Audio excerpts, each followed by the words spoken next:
اور فضائل صحابہ جہاں پہ ذکر ہے، فضائل صحابہ کے اندر آپ اٹھائیں، فضائل صحابہ کے ہنستے امام حسن اور حسین کی ایک فضیلت بیان کر رہے ہیں کہ امام حسن اور حسین جو تھے 7 سال کی عمر میں انہوں نے اتنی حدیثیں یاد کر لی، 7 یا 8 حدیثیں، 7 برس کے تھے، کتنی حدیثیں؟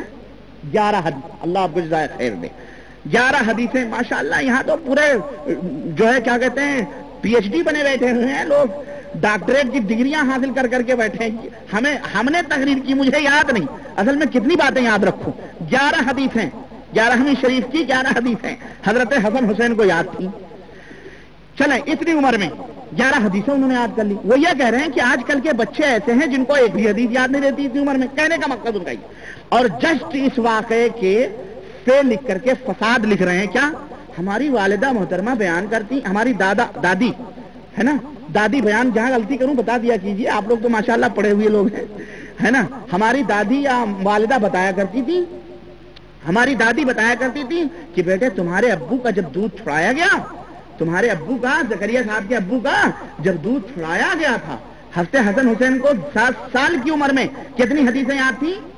11 حدیثیں یاد تھیں۔ اور زکریا صاحب لکھ رہے ہیں کہ ہماری دادی اماں بتلاتی ہیں کہ جب میرے والد کا دودھ چھڑایا گیا، 1.5-2 سال کے تھے، 1.5-2 سال کا دودھ چھڑایا جاتا ہے، جب دودھ چھڑایا گیا تو انہیں قرآن کا پاؤ پارا حفظ تھا۔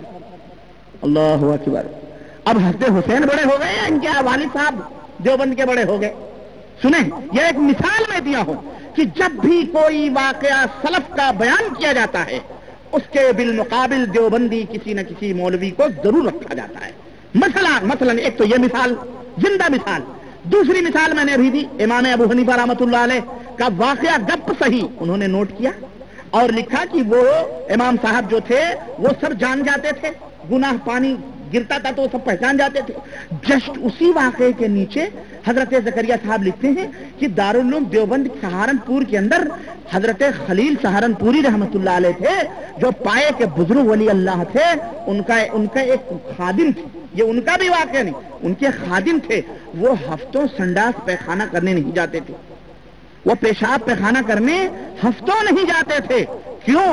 اس لیے کہ انہیں ہر جگہ انوار الہی نظر آیا کرتے تھے۔ استغفر اللہ، یہ ہے ابن عربی کا عقیدہ، ذرے ذرے میں اللہ، ان کو سنڈاس میں بھی اللہ نظر آ رہا ہے، نعوذ باللہ۔ یہ دیوبندی عقیدہ، یہ دیوبند کے مولوی ہیں حضرت زکریا صاحب، اور اسی تبلیغی فضائل ذکر اٹھا کے دیکھیں۔ اب جو ہے میں تو بہت ساری کتابیں نہیں لایا اپنے یہاں سے، میں سوچا ہمارے محمد عاقل صاحب کے یہاں تو دیوبند کے ہیں ماشاءاللہ، ان کے یہاں تھی، اور پچھلے دفعہ جب میں آیا تھا میری کوئی کتاب ہی ایک مار لے گیا، اللہ انہیں ہدایت دے۔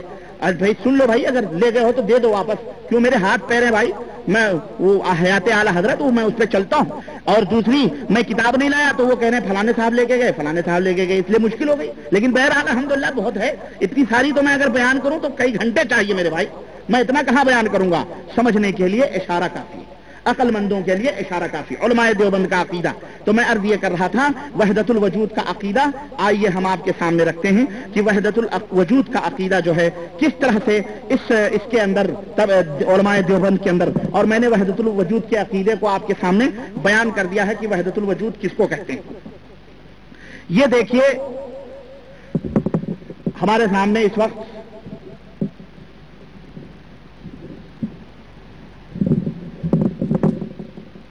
کتاب موجود ہے،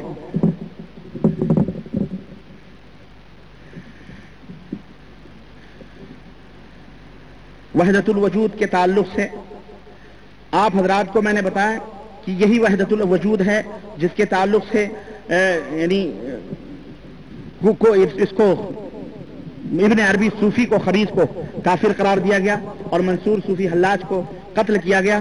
یہی مولانا حاجی امداد اللہ مہاجر مکی دیوبند کے تقریباً بہت سارے علماء کے پیر ہیں، چنانچہ ان کے پیر کی فہرست میں مولانا محمد قاسم نانوتوی جنہوں نے دیوبند کی بنیاد رکھی وہ بھی ہیں، مولانا محمد یعقوب صاحب، مولوی احمد حسن صاحب، مولانا رشید احمد گنگوہی جو فاؤنڈر ہے دارالعلوم دیوبند کے، جو فاؤنڈر ہیں، یہ سب ان کے مرید ہیں، جن کی تعریف تبلیغی جماعت کے امیر حضرت زکریا صاحب کہتے ہیں کرتے ہوئے کہتے ہیں کہ حاجی صاحب عالم گر تھے، یعنی عالم نہیں تھے وہ، حاجی صاحب عالم نہیں تھے، جو حاجی امداد اللہ مہاجر مکی تھے یہ بیچارے جاہل آدمی تھے بھائی، لیکن زکریا صاحب کہتے ہیں وہ عالم گر تھے، یعنی بڑے بڑے لوگوں کو انہوں نے عالم بنایا ہے۔ چنانچہ حاجی صاحب خود بھی قاسم نانوتوی اور رشید احمد گنگوہی کے حق میں بیان فرماتے ہیں کہ میری ذات سے ان لوگوں کو کافی فائدہ پہنچا ہے۔ چنانچہ یہ میرے پاس کتاب ہے عقائد علماء اہل سنت دیوبند، المہند علی المفند فخر المحدثین حضرت مولانا خلیل احمد سہارنپوری، عقائد اہل سنت والجماعہ حضرت مولانا مفتی سید عبدالشکور ترمذی، یہ تمام سے موجود ہے سرفراز اکیڈمی دیوبند۔ انشاءاللہ تعالی میں اس کے بھی حوالے دینا چاہوں گا بھی۔ چنانچہ کہتے ہیں کہ حاجی امداد اللہ مہاجر مکی فرماتے ہیں کہ مسئلہ وحدت الوجود جو ہے یہ حق اور صحیح، جو وحدت الوجود کا جو مسئلہ ہے ابن عربی کا اور صوفی منصور حلاج اور صوفیوں کا، یہ کیا ہے؟ یہ حق ہے اور صحیح ہے۔ اول جس شخص نے اس مسئلے میں غور و فکر فرمایا وہ شیخ محی الدین ابن عربی ہیں، شمائم امدادیہ صفحہ نمبر 32۔ اور ابن عربی کا عقیدہ جیسا کہ میں نے آپ کو بتلایا وہ کہتا ہے ان الوجود المخلوق هو الوجود الخالق، شرح طحاویہ صفحہ نمبر 556۔ کہتے ہیں کہ جو مخلوق موجود ہے وہی اللہ وحدہ لا شریک کا وجود ہے۔ جو مخلوق موجود ہے، وہ چوہے ہوں، بلی ہوں، خنزیر ہوں، کوئی بھی ہو، ذرے ذرے میں سب کچھ اللہ ہے۔ چنانچہ وہ کہتے ہیں کہ وفی کل شیء لہ آیہ تدل علی انہ عینہ، کہ ہر چیز میں اس کی نشانی ہے جو اس بات پر دلالت کرتی ہے کہ وہ اس کا عین ہے۔ فتوحات مکیہ صفحہ نمبر 272۔ تو میرے عزیز یہ رہا حضرت پیر صاحب کا واقعہ۔ آئیے ایک جگہ حضرت حاجی مہاجر امداد اللہ مہاجر مکی فرماتے ہیں، سنو غور سے سنو، یہ دیوبند کے امام ہیں، کہتے ہیں کہ عابد اور معبود میں، عبادت کرنے والے میں اور جس کی عبادت کی جاتی ہے، عابد اور معبود میں فرق کرنا شرک ہے، نعوذ باللہ۔ ہم یہ کہتے ہیں کہ عابد اور معبود میں جو فرق نہ کرے وہ مشرک اور کافر، اور حاجی امداد اللہ مہاجر مکی کہتے ہیں کہ عابد اور معبود میں فرق کرنا کیا ہے؟ یہ شرک ہے۔ اٹھاؤ شمائم امدادیہ صفحہ نمبر 37۔ چنانچہ بایزید بستامی اور اسی طرح سے منصور حلاج، جس نے کہا سبحانی ما اعظم شانی، میری شان سب سے عظیم ہے، اور جس نے کہا میں انا الحق، یہ تمام سب چیزیں اسی وحدت الوجود کی وجہ سے کہی گئی ہیں۔ یہ تمام سب چیزیں حاجی صاحب فرماتے ہیں کہ وحدت الوجود کی کس طرح سے کی وجہ سے کہی گئی ہیں کہ یہ لوگ عابد اور معبود میں فرق نہیں کرتے تھے، اس لیے یہ سب سے بڑے موحد تھے، نعوذ باللہ۔ یہ حاجی یہ دیوبند کے، میں بالکل جڑ بتا رہا ہوں، جڑ جہاں سے دیوبند چلی وہاں کی ان کے پیر صاحب کا یہ واقعہ ہے۔ اور اس طرح سے میں آپ کو بتاؤں، یہ دیکھیں آگے چلتے ہیں، یہ اب وحدت الوجود کے تعلق سے اگر میں اور آگے بڑھوں تو میں ایک واقعہ اور بیان کر کے میں بات اپنی ختم کرنا چاہتا ہوں تاکہ آپ کو بڑی اچھی بات ہے یہ بیان کر دوں۔ یہ دیکھیں حضرت مولانا خلیل احمد صاحب سہارنپوری، جن کی یہ کتاب ہے عقائد علماء اہل سنت، انہوں نے اس کو میں بھی بتاتا ہوں، یہ لکھتے ہیں کہ حضرت مولانا خلیل احمد صاحب نے دریافت کیا، تذکرۃ الرشید کے اندر یہ واقعہ موجود ہے، یہ تذکرۃ الرشید میرے پاس موجود ہے حضرت، یہ تذکرۃ الرشید کے اندر لکھتے ہیں کہ ایک روز حضرت مولانا خلیل احمد زیرہ مجدو نے دریافت کیا کہ حضرت یہ حافظ میڈھو شیخ پوری کیسے شخص تھے؟ حضرت نے فرمایا وہ پکا کافر تھا، اور اس کے بعد مسکرا کر ارشاد فرمایا کہ ضامن علی جلال آبادی تو توحید ہی میں غرق رہتے تھے۔ ایک بار ارشاد فرمایا، معاف کرنا یہ واقعہ اس کے اندر لکھا ہوا ہے، اس لیے میں جو ہے تو بڑا عجیب و غریب واقعہ، لیکن حق کو واضح کرنے کے لیے بیان کر رہا ہوں، اس کو بیان کرنے کو دل نہیں چاہ رہا ہے کیونکہ ہماری مائیں اور بہنیں بھی بیٹھی ہوئی ہیں، لیکن پھر بھی وہ ایسی کوئی بات اس میں نہیں ہے، پھر بھی برداشت کریں اس کو، کیونکہ اس حقیقت کو واضح کرنا ضروری ہے تاکہ آپ بھی اس کو سمجھیں بحیثیت باپ، اور ہماری مائیں اور بہنیں جو سن رہی ہیں وہ بھی اس کو بحیثیت ماں سمجھیں، کیونکہ ان کی گود سے بچے جو پیدا ہوں گے اور ان کی تربیت کی ذمہ داری انہی کے اوپر ہوگی، تاکہ صحیح عقیدہ انہیں دیں، صحیح فکر دیں اور صحیح راستے انہیں بتلانے کی کوشش کریں جو قرآن و سنت کی راہ ہے۔ کہتے ہیں کہ حضرت ضامن علی جلال آبادی کی سہارنپور میں بہت سی، اب اس میں لکھا ہوا ہے اس لیے بول رہا ہوں میں، بہت سی رنڈیاں مرید تھیں۔ حضرت ضامن علی جلال آبادی کی سہارنپور میں بہت سی رنڈیاں مرید تھیں۔ ایک بار یہ سہارنپور میں کسی رنڈی کے مکان پر ٹھہرے ہوئے تھے، سب مریدینیاں اپنے میاں صاحب کی زیارت کے لیے حاضر ہوئیں۔ ماشاءاللہ، مرید بھی پیارا، ہاں، اور یہ بھی حاضر ہوئی میاں صاحب کی زیارت کے لیے، مگر ایک رنڈی نہیں آئی۔ یہ وہاں کی، یہ دیوبند کی کھری زبان ہے رنڈی، اس لیے میں پڑھ رہا ہوں، ورنہ طوائف بھی کہہ سکتے ہیں اس کو بھائی، کچھ بھی کہتے تھے، لیکن میں کیوں بدلوں، وہ لکھا ہوا ہے اس میں۔ میاں صاحب بولے کہ فلانی کیوں نہیں آئی؟ میاں صاحب کو ماشاءاللہ پوری فہرست یاد تھی غالباً، ہے نہیں، فلانی کیوں نہیں آئی، یا تو پیسے ویسے کلیکٹ میں کمی ہو گئی رہی ہوگی، فلانی کیوں نہیں آئی؟ رنڈیوں نے جواب دیا میاں صاحب ہم نے اس کو بہترا سمجھایا کہ چل میاں صاحب کی زیارت کو، تو اس نے کہا میں بہت گنہگار ہوں اور بہت روح سیاہ ہوں، میاں صاحب کو کیا منہ دکھاؤں، میں زیارت کے قابل نہیں ہوں۔ یہ لوگ آ گئی زیارت کرنے، ہے نہیں، وہ نہیں آئی۔ میاں صاحب نے کہا نہیں جی تم اسے ہمارے پاس ضرور لانا، اسے ہمارے پاس ضرور لانا۔ چنانچہ رنڈیاں اسے لے کر آئیں، اور جب وہ سامنے آئی تو میاں صاحب نے پوچھا بی تم کیوں نہیں آئی تھی، بی تم کیوں نہیں آئی تھی؟ اس نے کہا کہ حضرت روح سیاہی کی وجہ سے زیارت کو آتے ہوئے شرماتی تھی۔ میاں صاحب بولے تم کیوں شرماتی ہو؟ سنو غور سے، یہاں پر ایمان اور عقیدے کو ذبح کیا گیا ہے الٹی چھری سے، وحدت الوجود کی چھری سے یہاں ذبح کیا گیا ہے۔ اگر صرف رنڈیوں کی بات ہوتی تو ہو سکتا وہ رنڈیوں والے پیر تھے، ہو سکتا ان کی مریدنیاں رنڈیے مرید ہوں، تو ہمیں اس سے نہیں کوئی اعتراض ہے، ہمیں اعتراض وہ نہیں ہے۔ آج تک کسی یہودی نے بھی اور کسی نصرانی نے بھی، اور میں سمجھتا ہوں کسی ہندو نے بھی، اپنے بھگوان کو یا جس کو وہ اللہ مانتا ہے اس کو گالی نہ دی ہوگی۔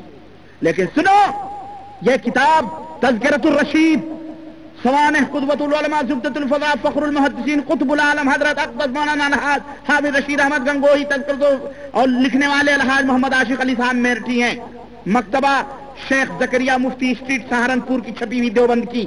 اس کے اندر لکھتے ہیں، اور کس طرح سے وحدت الوجود کی چھری سے اللہ وحدہ لا شریک کو کیا کہہ رہے ہیں، سنو۔ کہتے ہیں بی تم کیوں شرماتی ہو، کرنے والا کون ہے، کروانے والا کون؟ وہ تو وہی ہے، وہ تو وہی ہے نا، سنیں آپ، وہ تو کرنے والا بھی وہی، یہی ہے نا ابن عربی کا کہ دنیا کے اندر کوئی چیز موجود نہیں، جو بھی ہے سب کیا ہے، اللہ ہے۔ اسی لیے اس خبیث ابن عربی نے، کافر نے، اپنی کتاب کے اندر فصوص الحکم کے اندر اس نے ایسی خبیثانہ بات لکھی ہے کہ عورت سے ہم بستری کے وقت جو لذت ملتی ہے، شہوت ہوتی ہے، وہ اللہ سے نہایت درجہ قریب ہونے کی لذت ہے، تب عورت کو اور مرد کو دونوں کو لذت ملتی ہے کہ وہ اللہ سے ایسا کام کر رہا ہے، نعوذ باللہ۔ یہ ابن عربی کا عقیدہ، اور یہ دیوبند کے صوفیوں کا عقیدہ دیکھو، یہ وہ دیوبند کا چہرہ ہے جو میں آپ کو دکھا رہا ہوں۔ لکھتے ہیں کہ کرنے والا بھی وہی، کروانے والا بھی وہی، تو کیوں شرماتی ہے؟ رنڈی یہ سن کر آگ بگولا ہو گئی، اور میں کہتا ہوں کسی کے اندر ذرہ برابر بھی گنہگار گئی، شرابی تھی، بدکار، لیکن اگر اسے اللہ سے پیار ہے ذرہ برابر تو یہ نہیں برداشت کرے گا۔ رنڈی یہ سن کر آگ بگولا ہو گئی اور خفا ہو کر کہا لا حول ولا قوت، اگرچہ میں روح سیاہ ہوں، گنہگار ہوں، مگر ایسے پیر کے منہ پر پیشاب بھی نہیں کرتی، اگرچہ میں گنہگار ہوں، روسیا ہوں، مگر میاں صاحب تو شرمندہ ہو کر سرنگوہ رہ گئے اور وہ اٹھ کر چل دی۔ تذکرۃ الرشید جلد 2 صفحہ نمبر 242 کے اندر یہ واقعہ موجود ہے، اٹھا کے دیکھ لیں۔ یہ نقل کفر نباش، میں کفریہ بات نقل کیا ہوں، اللہ مجھے معاف کرے، یہ کفر نہیں ہوتا ہے، یہ تذکرۃ الرشید کے اندر موجود ہے۔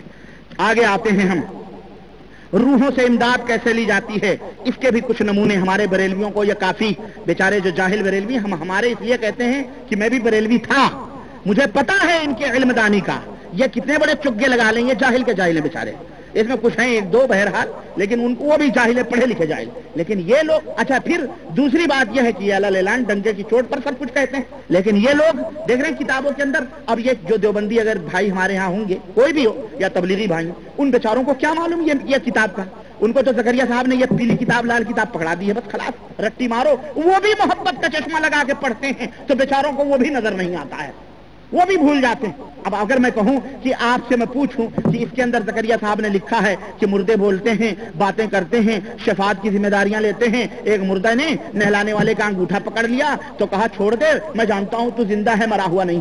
ابھی جو تبلیغی بھائی جو کہو تو کہے گا نہیں تم جھوٹ بول رہے ہو، لیکن دکھا دو تو سر کھلانے لگے گا۔ ارے میرے بھائی تو چشمے اتار کے پڑھ تو صحیح، اللہ کے بندے، ہاتھ کنگن کو آرسی کیا ہے، پڑھے لکھے کو فارسی کیا ہے، موجود ہے اس کتاب کے اندر۔ میں کہوں کہ ایک شخص نے کہا کہ میں حج کو جا رہا تھا، میری اماں بھی ساتھ میں تھی، راستے میری ماں کا انتقال ہو گیا، میرے ماں کا چہرہ کالا ہو گیا، اس کا پیٹ پھول کر کے کپا ہو گیا، اتنے میں اللہ سے دعا کہ اللہ میری ماں کے اوپر، میرے ماں کی حالت پر رحم فرما۔